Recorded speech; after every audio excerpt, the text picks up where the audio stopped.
আরবি রজব মাস চলতেছে। রজব মাসের ব্যাপারে আল্লাহর নবী হাদিসের মধ্যে ইরশাদ করেন, এই মাস অনেক বরকতি মাস। এই রজব মাসে আল্লাহর নবী দোয়া করতেন, আল্লাহুম্মা বারিক লানা ফি রজাবা ওয়া শাবান ওয়া বাল্লিগনা রমাদান। আল্লাহর নবী দোয়া করতেন, হে আল্লাহ, রজব আর শাবানের বরকত আপনি আমায় দান করেন, আর হায়াতটাকে বৃদ্ধি করে দিয়ে রমজান পর্যন্ত পৌঁছায়া দেন। আল্লাহুম্মা বারিক লানা ফি রজাবা ওয়া শাবান ওয়া বাল্লিগনা রমাদান। নবী শুধু রজব মাসের শুরুতে এই দোয়া পড়তেন বিষয়টা এমন নয়, বরং আল্লাহর নবী যখন রজব মাস শুরু হয়ে যাইত, নবী সকাল সন্ধ্যায় হাঁটতে চলতে বসতে যখনই সময় পাইতেন তখনই দোয়া পড়তেন। রজব মাসের কেমন দাম! এই যে আল্লাহর নবী আল্লাহর দরবারে দোয়া করতেন, আল্লাহুম্মা বারিক লানা ফি রজাবা ওয়া শাবান ওয়া বাল্লিগনা রমাদান। আল্লাহ গো, রজব আর শাবানের বরকত আমাদেরকে দান করো, হায়াতটাকে বৃদ্ধি করে রমজান পর্যন্ত পৌঁছায়া দাও। মুহাদ্দিসিনে কেরাম বলেন, আল্লাহর দরবারে বান্দা হায়াত বৃদ্ধির জন্য দোয়া করবে শুধুমাত্র আমলের নিয়তে। বলেন কিসের নিয়তে? তার মানে আল্লাহর নিকট হায়াত ভিক্ষা চাওয়া জায়েজ আছে। কিসের আশায়? আল্লাহ সামনে রমজান মাস, দামি মাস, আমল করার সুযোগ দিও, তারাবি পড়ার সুযোগ দিও, রোজা রাখার সুযোগ দিও, একটা সেজদা বেশি দেওয়ার তৌফিক দান করিও। আমরা তো এই দোয়া করি না, আমরা দুনিয়ার হায়াত চাই। দুনিয়ার জন্য যেমন বাপে সন্তান রে কয়, তোর চাচা কইছিল ওই 10 শতক জায়গা বিক্রি করব, আজ একটা বছর আগায় আবার ফিসায়, লোকাল বাসের মতো এক কদম সামনে যায়, 2 কদম পিছে আসে, জায়গাটা বিক্রি করে না। জায়গাটা বিক্রি করলেই তোদেরকে নিয়ে দিতাম, বসত বাড়িটা সুন্দর হইতো, সব বাইরে মিলেমিশে থাকতি, এই জায়গাটা কিনা দিয়ে আমি মরলেও আমার কোনো দুঃখ নাই। মানে উনি হায়াতটাকে লম্বা করতে চায় 10 শতক জায়গা কিনতে, বুঝেন নাই? বাবা বলে, এই মেয়েটার নিয়ে এই টেনশন, ছোট মেয়েটারে বিয়ে দিয়ে আজার হওয়ার পরে আমি মরলে আর কোনো আফসোস নাই। সমাজে এমন বাবা আছে না নাই? এই ছেলেটারে বিদেশ পাঠাইলে শেষ, আর আল্লাহর দরবারে কিচ্ছু পাওয়ার নাই, চাওয়ার নাই। আল্লাহ এই সন্তানটারে বিদেশ পাঠানোর পরে আমার মাটির তলে রাখুক বা উপরে রাখুক, কোনো আফসোস আমার নাই, সন্তানটারে বিদেশ পাঠাইতে পারলেই হইল। অর্থাৎ উনি হায়াতটা চায় সন্তানকে বিদেশ পাঠানোর জন্য। অথচ আল্লাহর নবী হায়াত আল্লাহর দরবারে চায় রমজান মাসের আমল করার জন্য, ইবাদত করার জন্য। শুধু তাই নয়, মুহাদ্দিসিনে কেরাম বলেন, কেউ যদি রজব মাসে এই দোয়া পড়ে, আল্লাহুম্মা বারিক লানা ফি রজাবা ওয়া শাবান ওয়া বাল্লিগনা রমাদান, আল্লাহ গো, হায়াত রমজান পর্যন্ত পৌঁছায়া দিও, রজব আর শাবানের বরকত দিও। রজবে যদি কেউ এই দোয়া পড়ে, আল্লাহ তারে 2 মাসের হায়াত দিবেন। বলেন কয় মাস? রজবে দোয়া করছে না, তো শাবান আর রজব কয় মাসের? কেউ যদি এই দোয়া রজব মাসে করে 2 মাসের হায়াত পাবে। মুহাদ্দিসিনে কেরাম বলেন, রজব মাস শেষ হয়ে গেছে, শাবানে গিয়া যদি কেউ এই দোয়া পড়ে, আল্লাহুম্মা বারিক লানা ফি রজাবা ওয়া শাবান ওয়া বাল্লিগনা রমাদান, শাবানে এই দোয়া করলে, রজব তো শেষ, শাবানে দোয়া করার কারণে আল্লাহ তারে 11 মাসের হায়াত বাড়ায়া দিবে। কত মাস? আগামী বছর রজব, বুঝেন নাই? রজবে দোয়া বেশি করবেন, এই দোয়া বেশি করবেন, 2 মাসের হায়াত বাড়বে। কয় মাস? রজব শেষ হওয়ার পরে শাবান মাসে এই দোয়া বেশি বেশি করলে কয় মাসের হায়াত বাড়বে? 11 মাস, আগামী বছর রজব পর্যন্ত। এখন আসেন, কেউ যদি মারা যায় এর আগে, মুহাদ্দিসিনে কেরাম বলছেন 2 মাস অথবা 11 মাসের হায়াত বাড়বে যদি কেউ মারা যায়। বলে কেউ যদি মারা যায়, রজব মাসে দোয়া করছে, 2 মাসের হায়াত আল্লাহ বাড়ায়া দিবে। যদি কেউ মারা যায়, 2 মাস সে দুনিয়াতে বেঁচে থাকলে আমল করলে যে সওয়াব পেত, মারা যাওয়ার কারণে মরার পরে কবরে সেই সওয়াব চলে যাবে। সুবহানাল্লাহ নাই? রজবের পরে শাবানে কেউ যদি দোয়াটা পড়ে, 11 মাস দিয়ে তার হায়াত বৃদ্ধি করবে। কেউ যদি এর আগে মারা যায়, 11 মাস বান্দা দুনিয়ায় থাকলে যত পরিমাণ আমল করত, আল্লাহ ওই পরিমাণ আমলের সওয়াব কবরে দিয়ে দিবে। যা কইতেছি এগুলা কি? রজব মাসের আমল। কি বোঝেন নাই? আজ রজব মাসের 26 তারিখ, বলেন কত তারিখ? আগামীকাল 27 তারিখ। আমাদের দেশে রজব মাসের বিশেষ কিছু আমল আছে না? শবে মেরাজ আসেনি? অথচ হাদিসের শবে মেরাজের ব্যাপারে আমলের কোনো হাদিস নাই। একটা মাত্র এই মাসের আমল, সেটা হচ্ছে এই দোয়া। এছাড়া কোন হাদিসে কোরআনে রজব মাসের ভিন্ন কোনো আমলের কথা নাই। বলতে পারেন হুজুর শবে মেরাজে আমরা যে রোজা রাখি, মসজিদে মিলাদ পড়াই, এগুলা কি? একটা সময় বাংলাদেশে এত পরিমাণ মাদ্রাসা ছিল না। ছিল নাকি? আজ থেকে 40 বছর আগে বাংলাদেশে এত পরিমাণ মাদ্রাসা ছিল? হ্যাঁ, এত পরিমাণ আলেম ছিল। তখন ধর্মপ্রাণ মুসলমান ভাই বোনেরা, বাজারে কিছু বই পাওয়া যাইতো। আমি নাম বলি, দেখেন আপনারা মিলাইয়া ঠিক আছে কিনা। আমলে নাজাত, মুকসুদুল মুমিন, কিছু বাংলা আমলের বই পাওয়া যেত বাজারে। যারা ধর্মপ্রিয় মানুষ তারা বাজার থেকে ওই বইগুলা কিনে আনত। দুঃখজনক বিষয় হচ্ছে ওই বইগুলাতে যেই পরিমাণ আমল লেখা আছে, কোরআন হাদিসের 100 ভাগের 1 ভাগও এখানে নাই। 1% হয়তোবা কোরআন হাদিসের সাথে মিল আছে, আর বাকি সব বানোয়াটি। এই মুকসুদুল মুমিন আমলে নাজাত বইয়ের মধ্যে লেখা আছে রজব মাসের 7ম দিনে রোজা রাখার কথা। রজব মাসের প্রথম শুক্রবারে এই সূরা দিয়ে নামাজ পড়বে, দ্বিতীয় শুক্রবারে ওই সূরা দিয়ে নামাজ পড়বে, তৃতীয় শুক্রবারে এই সূরা দিয়ে নামাজ পড়বে। এভাবে প্রত্যেক মাসের আমল ওই বইগুলাতে আছে, অথচ এগুলা হাদিস কোরআনে সব নাই। বুঝেন নাই? তাহলে বুঝে শুনে জবাব দেন, শবে মেরাজের কোনো নামাজ আছে? কোনো আমল আছে? হ্যাঁ, নাই। যা আছে শুধু মেরাজ।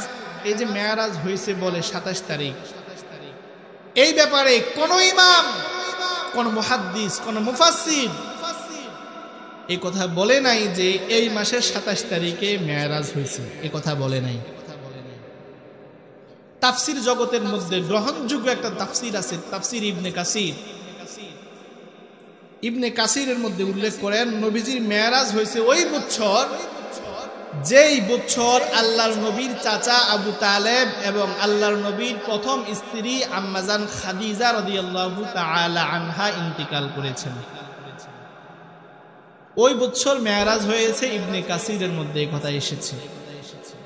আমরা যারা 27 তারিখে মেরাজ হয়েছে ধরে বসে আছি, এটা আপনার আমার ভুল ধারণা। এই ধারণা ভাঙতে হবে। বুঝছেন তো? বুঝেন নাই? মেরাজ কি রজব মাসের 27 তারিখে হয়েছে? না, এটা নিয়ে অনেক মতভেদ আছে। আমরা সাধারণ মানুষ, আমরা মনে হয় যে এই মাসের 27 তারিখে সবে মেয়ারাজ মনে করতে পারি, ঠিক আছে, কিন্তু আমল যে করি, অনেকে জিজ্ঞেস করে হুজুর সবে মেয়ারাজের নামাজ কয় রাকাত? প্রথম রাকাতে কনসুরা দিয়ে পড়তে হয়, দ্বিতীয় রাকাতে কনসুরা দিয়ে পড়তে হয়, অনেকে রোজাও রাখে। এগুলো নাই ইসলামে, এগুলো বাড়াবাড়ি, ছাড়তে হবে। এখন এই যে মেয়ারাজ হয়েছে, ইবনে কাসিরে লেখে যেই বছর আল্লাহর নবীর চাচা এবং স্ত্রী মারা গেছে ওই বছর মেয়ারাজ হয়েছে। তাহলে শুনুন কবে মেয়ারাজ হয়েছে। আমাদের নবীর গোটা জিন্দিগিতে বয়স কত বছর বলেন তো? পারবেন? 63 বছর। নবুয়ত প্রাপ্ত হয়েছে কত বছর বয়সে? 40 বছর বয়সে। কত বছর বয়সে? আল্লাহর নবী 40 বছর বয়সে নবুয়ত প্রাপ্ত হয়েছেন। টানা 7 বছর কালিমার দাওয়াত দিছেন। বয়স কত এখন? 47। হিসাব মনে রাখবেন। 40 বছর বয়সে নবুয়ত প্রাপ্ত হয়েছেন। 7 বছর কালিমার দাওয়াত দেওয়ার পরে এত পরিমাণ নির্যাতন নবীর উপরে তারা করছে, নবীজির বয়স যখন 47 তখন আল্লাহর নবীকে কারাগারে বন্দী করছে। কত বছর বয়সে? 47 বছর বয়সে। নবী 3 বছর কারাগারে ছিলেন। শিআবে আবি তালেব একটা কারাগার ছিল, ওই কারাগারে নবী 3 বছর বন্দী ছিলেন। বলেন কত বছর? 3 বছর নবী বন্দী ছিলেন। জেলখানায় আদর করে, হ্যাঁ, না শাস্তি দেয়? কষ্ট ভোগ করছেনি নবী? প্রথম 7 বছরও করছে, পরে 3 বছর জেলখানা, 3 বছর জেলখানাতেও কষ্ট ভোগ করছে। তাহলে বয়স এখন কত? 50। জোরে বলেন কত? জেলখানা থেকে বের হওয়ার কিছুদিন পরে নবীর একমাত্র অভিভাবক যিনি ছিলেন চাচা আবু তালিব, তিনি ইন্তিকাল করেছেন। আপনারা জেনে থাকবেন নবীর অভিভাবক ছোটবেলা থেকেই নাই। জন্মের 6 মাস আগে বাবা মারা গেছেন, জন্মের 6 বছর পরে মা মারা গেছেন, জন্মের 8 বছর পরে দাদা মারা গেছেন, জন্মের 6 মাস আগে বাবা, জন্মের 6 বছর পরে মা, জন্মের 8 বছর পরে দাদা। অভিভাবক একমাত্র ছিলেন তখন আবু তালেব। এই আবু তালেব একেবারে নবীর বয়স 50 পর্যন্ত আবু তালেব জিন্দা ছিলেন। এই 50 বছর নবীর অভিভাবক ছিলেন একমাত্র আবু তালিব। কেমন অভিভাবক? মক্কার কাফেররা নালিশ করতো, আবু তালিব তোমার ভাতিজারে সামলাও। আবু তালিব কিন্তু মুসলমান না, সেও কাফের। বারবার হুঁশিয়ার করতো ভাতিজারে সামলাও। আবু তালিব নবীরে কিছুই বলে না। কিছুদিন পরে আবার আয়সা হাজির, তোমার ভাতিজারে সামলাও। আবু তালিব নবীর নিকট আয়সা বলে, মুহাম্মদ তোমার নিয়ে আমার বড্ড বেশি ভয় হয়, কে কখন তোমার কি ক্ষতি করে ফেলে। তুমি যে দাওয়াত দাও, আমি এটা দিতে না করতেছি না, তবে আমাদের বাপদাদার বিরুদ্ধে, মূর্তির বিরুদ্ধে কথা বলিও না। নবী বলেন, চাচা আল্লাহ যে আদেশ করছে আপনি কি আমার ওই আদেশ মানতে নিষেধ করতেছেন? তখন আবু তালিব বলল, না ভাতিজা যাও, তোমার যেমনে মন চায়, আল্লাহ যেমনে কইছে এমনে কালিমার দাওয়াত দাও, আমি তোমার সাথে আছি। এমন অভিভাবক হারা নবীর দিলে ব্যথা আছে না নাই? আবু তালিবের ইন্তিকালের 5 দিন পরে আপন আদরের স্ত্রী আম্মাজান খাদিজার ইন্তিকাল। কতদিন পরে? আর কেউ আছে আপন? 50 বছর বয়সে জেলখানা থেকে বের হয়েছে নবী। জেলখানা থেকে বের হওয়ার পরে চাচা মারা গেছেন। চাচার ইন্তিকালের 5 দিন পরে স্ত্রীর মৃত্যু। আর আপন বলতে কেউ নাই। নবী চলে গেলেন তায়েফের মধ্যে দাওয়াত দেওয়ার জন্য। 1.5 মাস টানা দাওয়াত দিচ্ছেন, 45 দিন, 1 মাস 15 দিন একটা মানুষ কালিমার দাওয়াত গ্রহণ করে নাই। বরং জালেমরা আমার নবীর এত পরিমাণ অত্যাচার করেছেন তায়েফের ময়দানে, ছোট ছোট বাচ্চারা পাথর নিক্ষেপ করছে আমার নবীর গায়ের মধ্যে। নবী টানা ৪৫ দিন কষ্ট ভোগ করেছেন। নবীর পিঠ চালনির মতো ঝাঁঝরা হয়ে গেছে পাথরের আঘাতে। ৪৫ দিন পরে নবী তায়েফ থেকে যখন মক্কায় এসেছে, মক্কার কাফেররা বলে, মুহাম্মদ তোমার সম্মান আর রইল কই? আমাদের এখানে ৭ বছর মায়ের খাইছ, তারপরে ৩ বছর জেলখানায় রাখলাম, জেলখানা থেকে বের হয়ে তায়েফে গেছো, ওখানের বাচ্চারাও তোমারে রাখে নাই, পিটাইয়া তায়েফ থেকে তোমারে বের করছে, তোমার সম্মান কই? তুমি কিসের নবী? নবীরে যখন এভাবে অপমান করা শুরু করছে, তখন আল্লাহ জিব্রাইলের দিয়া পয়গাম পাঠাইছেন, জিব্রাইল আমার বন্ধুর নিকট যাও, গিয়ে বলো মুহাম্মদকে আল্লাহ অসম্মানই করে নাই, বরঞ্চ মুহাম্মদকে আল্লাহ এত পরিমাণ সম্মান দিছে যেটা গোটা জগতের কাউরে আল্লাহ দেয় নাই। কি পয়গাম নিয়ে এসেছে? জিব্রাইল বলেন, ইয়া রাসূলুল্লাহ, আল্লাহ আপনাকে আল্লাহর বাড়ি যাওয়ার জন্য দাওয়াত করেছেন। মক্কার কুরাইশরা বলে, মুহাম্মদের মতো এমন ব্যক্তি দুনিয়াতে আর কেউ নাই যে নাকি অসম্মানের মালা পরে আছে। আল্লাহ আপনার সম্মানের মালা পরানোর জন্য দাওয়াত দিয়েছেন গো নবী। জিব্রাইল সংবাদ নিয়ে পয়গাম নিয়ে এসেছেন। নবীর বয়স তখন ৫০। আল্লাহর নবী তার চাচাতো বোন উম্মে হানির ঘরে ঘুমানো। এমন সময় জিব্রাইল আসলেন ছাদ ফাটল করে। নবী বললেন, জিব্রাইল, সব সময় তুমি আমার সাথে মুলাকাত করার জন্য দরওয়াজা দিয়ে আসো, আজ কেন ব্যতিক্রম? জিব্রাইল বলে, নবী, আমরা যেই সফরটা করব সফরটা একটু ব্যতিক্রমী সফর, এই জন্য ঢুকতেই আমি ব্যতিক্রমী ভাবেই ঢুকলাম। আল্লাহর নবীর চোখে প্রচন্ড ঘুম ছিল, উম্মে হানির ঘরে শোয়া। জিব্রাইল আল্লাহর নবীকে ঘুম থেকে উঠালেন। জিব্রাইলের সাথে আরো একজন ফেরেশতা আছে যার নাম মিকাইল। জিব্রাইল মিকাইলকে নিয়ে আল্লাহর নবীকে উম্মে হানির ঘর থেকে বের করে হাতিমে কাবার মধ্যে নিয়ে আসলেন। কাবা ঘরের পাশে একটা দেয়াল আছে, বাঁকা একটা দেয়াল, এটাকে বলা হয় হাতিমে কাবা। আল্লাহর নবীরে হাতিমে কাবার নিকট আনলেন। আল্লাহর নবী বলেন, ওই দিন আমার এত পরিমাণ ঘুম ছিল, আমি হাতিমে কাবার মধ্যে আসার পরে আবার ঘুমায়া পড়লাম। জিব্রাইল গিয়ে জমজম কূপ থেকে পানি আনলেন, আমার ঘুম থেকে উঠাইয়া আমার ওযু বানাইলেন। নবী বলেন, ও তখন আমার শক্তে সদর হয়েছে, সিনা চাক হয়েছে, আমার বুক ছিঁড়ে ফেলেছে, জমজমের পানি দিয়ে আমার বুক পরিষ্কার করেছেন, সিনা পরিষ্কার করেছেন। আল্লাহর নবী বলেন, হাতিমে কাবার মধ্যে আমার সিনা চাক করা হয়েছে, আমায় ওযু বানাইছেন। আমি তাকায়া দেখি জিব্রাইল বলতেছে, ইয়া রাসূলুল্লাহ, জান্নাতি একটা বাহন নিয়ে এসেছি, বুরাক। এই বুরাকের মধ্যে আপনি ওঠেন, আমরা লম্বা সফর করব। এই বুরাক আমরা ব্যবহার করে এই মসজিদে হারাম থেকে আমরা মসজিদে আকসা পর্যন্ত যাব। আল্লাহর নবী বুরাকের মধ্যে উঠলেন, জিব্রাইল উঠলেন, মিকাইল উঠলেন। জিব্রাইল আল্লাহর নবীর নিয়া মসজিদে হারাম থেকে মসজিদে আকসার দিকে রওনা হয়ে গেল।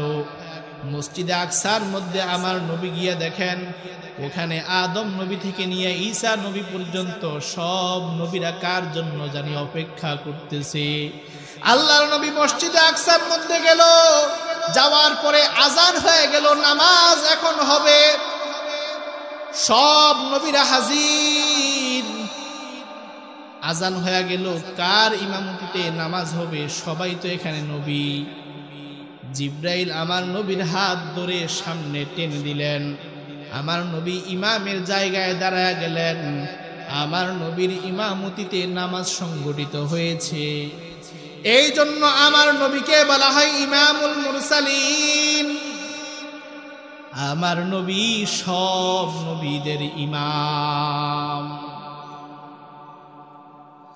তখন ইব্রাহিম নবীও ছিল, আদম নবীও ছিল। ইব্রাহিম নবীর দিলে বড় আনন্দ, দেখ দেখ আমার সন্তান মুহাম্মদ আজ নামাজের ইমামতি করেছে। যেই বাবার সন্তানটা কোরআনের হাফেজ হয়, ওই সন্তান যদি খতমে তারাবি পড়ায়, বাবার দিলে আনন্দ আছে না নাই? নাই। যে সন্তানের পিছনে দাঁড়াইয়া মানুষ নামাজ পড়ে, ওই সন্তানের বাবার সম্মান কি কম না বেশি? যেই বাবার সন্তানের আলোচনা শোনার জন্য হাজার হাজার মানুষ ময়দানে বসে থাকে, ওই বাবার সম্মান দুনিয়ায় কম না বেশি? ওই বাবার দিলে খুশি আছে না নাই? নাই। আমার নবী নামাজ পড়ালেন, ইব্রাহিম নবী বলে তাকায়া দেখ আমার সন্তান ইমাম, আমার দিলে বড় আনন্দ। আদম নবী বলে দেখ দেখ আমার সন্তান মুহাম্মদ ইমাম, আমার দিলের মধ্যে বড় আনন্দ। আল্লাহর নবী নামাজের ইমামতি শেষ করার পরে জিবরাইল বলেন, নবী দেরি করা যাবে না, লম্বা সফর। রফরফ একটা বাহন উপস্থিত হয়ে গেল। মুহাদ্দিসিনে কেরাম বলেন এটা একটা লিফটের মতো, একটা গালিচার মতো বোরাক, এটা একটা প্রাণীর মতো ছিল, কিন্তু রফরফ এটা একটা লিফটের মতো, একটা গালিচা। আল্লাহর নবী বলেন, জিবরাইল আমাকে নিয়ে গালিচার মধ্যে উঠলেন, সাথে মিকাইল। গালিচার মধ্যে দাঁড়ানো মাত্র গালিচাটা প্রথম আসমানে উঠে গেছে। প্রথম আসমানে যখন গেল, প্রথম আসমান ভেদ করে প্রথম আসমানে আমরা প্রবেশ করলাম। প্রথম আসমানে প্রবেশ করে দেখলাম আদম নবী ওখানে হাজির। আদম নবীকে আমি নবী প্রথম আসমানে দেখলাম। তাকায় দেখি আদম নবী ডান দিকে তাকাইলে হাসে, বাম দিকে তাকাইলে কান্না করে দেয়। বললাম, বাবা এমন চিত্র আপনি কেন করেন? আদম বলেন, ডান দিকে তাকাইলে আমার জান্নাতি সন্তানদেরকে আমি দেখি, বাম দিকে তাকাইলে জাহান্নামী সন্তানদেরকে আমি দেখি। লম্বা ঘটনা সংক্ষেপে আগায়া যায়। আল্লাহর নবী বলেন, প্রথম আসমান ভেদ করে যখন দ্বিতীয় আসমানে গেলাম, ওখানে গিয়ে দেখি ঈসা নবী হাজির। ঈসা নবীর সাথে মুলাকাত হলো। এরপরে আমি নবী চলে গেলাম তৃতীয় আসমানে। তৃতীয় আসমানে যাওয়ার পরে দেখি ওখানে একজন নবী হাজির, তার নাম ইউসুফ আলাইহিস সালাম। ইউসুফ নবী এত সুন্দর, আমি তাকায়া অবাক হয়ে গেছি। জিবরাইল বলে, নবী ইউসুফের সৌন্দর্য যেমন, জান্নাতে আপনার প্রতিটা উম্মতের সৌন্দর্য হবে এমন। আল্লাহর নবী বলেন, তারপরে আমি চলে গেলাম চতুর্থ আসমানে। ওখানে গিয়ে দেখি ইদ্রিস নবী হাজির, তার সাথেও আমি মোলাকাত করলাম, কথোপকথন করলাম। তারপর চলে গেলাম আমি পঞ্চম আসমানে। ওখানে যাইয়া দেখি হারুন আলাইহিস সালাম ওখানে হাজির। হারুন নবীর সাথে মত বিনিময় করলাম। তারপর আমি চলে গেলাম ষষ্ঠ আসমানে, 6 নাম্বার আসমান। ওখানে যাইয়া দেখি মূসা আলাইহিস সালাম হাজির, তার সাথে আমি মত বিনিময় করলাম। তারপরে চলে গেলাম আমি সপ্তম আসমান, 7 নাম্বার আসমান। ওখানে যাইয়া দেখি ওখানে ইব্রাহিম আলাইহিস সালাতু ওয়াস সালাম ওখানে বসা। তার সামনে অনেকগুলো বাচ্চা দেখা যায়, যাদের তিনি কোরআনে কারীম তেলাওয়াত শিক্ষা দিচ্ছেন। আগায় নেওয়ার সুযোগ নাই, সময়ও সংকীর্ণ। যে বিষয় লম্বা আলোচনা, এত অল্প সময় শেষ করাও সম্ভব না। যতটুকু আলোচনা হয়েছে বুঝছেন তো? এই রজব মাসের মেরাজের কোনো আমল আছে? হ্যাঁ, মেরাজের কোনো রোজা আছে? একটাই আমল, আল্লাহুম্মা বারিক লানা ফি রজাবা ওয়া শাবান ওয়া বাল্লিগনা। করবেন তো? যে কথাগুলো বলেছি, আল্লাহ আমাকে সহকারে সব ভাইকে আমল করার তৌফিক দান করুক। সকলে বলি আমিন।